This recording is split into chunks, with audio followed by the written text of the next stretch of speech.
ꯊꯣꯛꯑꯦ ꯑꯗꯨꯒ ꯅꯣꯏꯒꯤ ꯁꯤꯗꯒꯤ ꯑꯦꯛꯇ ꯇꯧꯍꯟꯕ ꯆꯪꯍꯟꯗꯣꯏꯔꯦ ꯑꯗꯨꯒ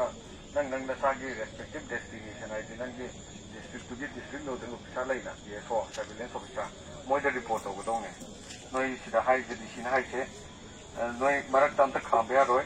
ꯅꯣꯔ ꯑꯦꯂꯣ ꯑꯦꯅꯤꯕꯣꯗꯤ ꯇꯨ ꯕꯣꯠ ꯅꯪꯒꯤ ꯒꯥꯔꯤꯗ ꯃꯤ ꯑꯇꯣꯞꯄ ꯑꯝꯇ ꯂꯤꯞ ꯄꯤꯕ ꯌꯥꯗꯦ ꯀꯣ ꯑꯗꯒꯤ ꯅꯣꯏ COVID-19ꯒꯤ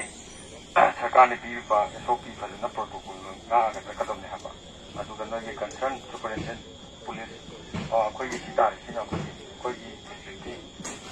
ꯀꯩꯗꯨꯅ ꯃꯨꯞꯃꯦꯟꯒꯤ ꯑꯌꯥꯕ ꯄꯤꯕ ꯌꯥꯔꯦ ꯍꯥꯏꯕ ꯑꯗꯨꯗꯤ ꯍꯧꯔꯁꯤꯔꯥ ꯑꯗꯨꯒ ꯑꯩꯈꯣꯏꯅꯅꯦ ꯁꯨꯃꯥꯏꯅ ꯅꯣꯏꯗ ꯍꯣꯔꯦꯟ ꯃꯔꯛꯇ ꯄꯨꯂꯤꯁ ꯆꯦꯛ ꯄꯣꯁ ꯑꯦꯟꯇ꯭ꯔꯤ ꯄꯣꯏꯟꯠ ꯃꯌꯥꯝ ꯊꯦꯡꯅꯔꯛꯀꯅꯤꯅ ꯑꯗꯨꯗ ꯈꯤꯇꯪ ꯃꯣꯏꯗꯁꯨ ꯈꯤꯇꯪ ꯄ꯭ꯔꯤꯀꯣꯁꯅꯔꯤ ꯃꯦꯖꯔ ꯑꯃ ꯂꯧꯅꯕ ꯑꯩꯈꯣꯏꯅ ꯃꯃꯥꯡꯗ ꯑꯃ ꯃꯅꯤꯡꯗ ꯑꯃ ꯁꯥꯏꯗ ꯑꯅꯤ ꯑꯃ ꯁꯤꯒꯨꯝꯕ ꯑꯩꯈꯣꯏꯒꯤ DCꯅ ꯊꯣꯛꯄ ꯑꯣꯔꯗꯔ ꯀꯣꯄꯤꯒꯤ ꯃꯨꯞꯃꯦꯟꯠ ꯄꯥꯁꯁꯦ ꯁꯤ ꯅꯞꯄꯛꯀꯅꯦꯕꯀꯣ ꯁꯦꯠꯇꯠꯄꯤꯒꯅꯨꯀꯣ ꯑꯇꯣꯞꯄ ꯃꯈꯥ ꯇꯥꯕ ꯀꯩꯀꯩ ꯍꯥꯏꯅꯤꯡꯕ ꯂꯩ ꯅꯣꯏ ꯁꯥꯔ ꯌꯥꯏ ꯀꯩꯅꯣ ꯇꯧꯅꯕꯒꯤꯅꯦ ꯈꯨꯃꯟ ꯂꯝꯄꯥꯛꯇ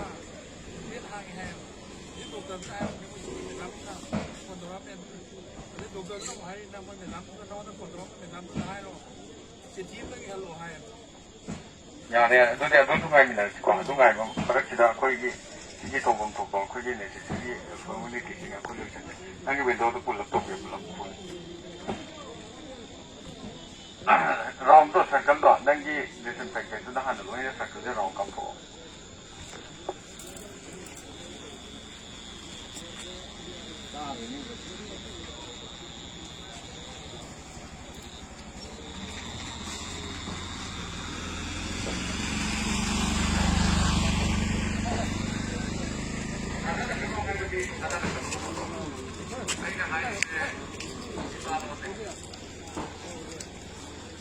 आ जाएगा ठीक है नहीं होगा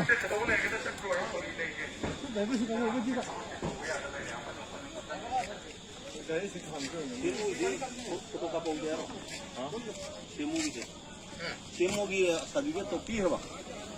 띄어. 포토 까고.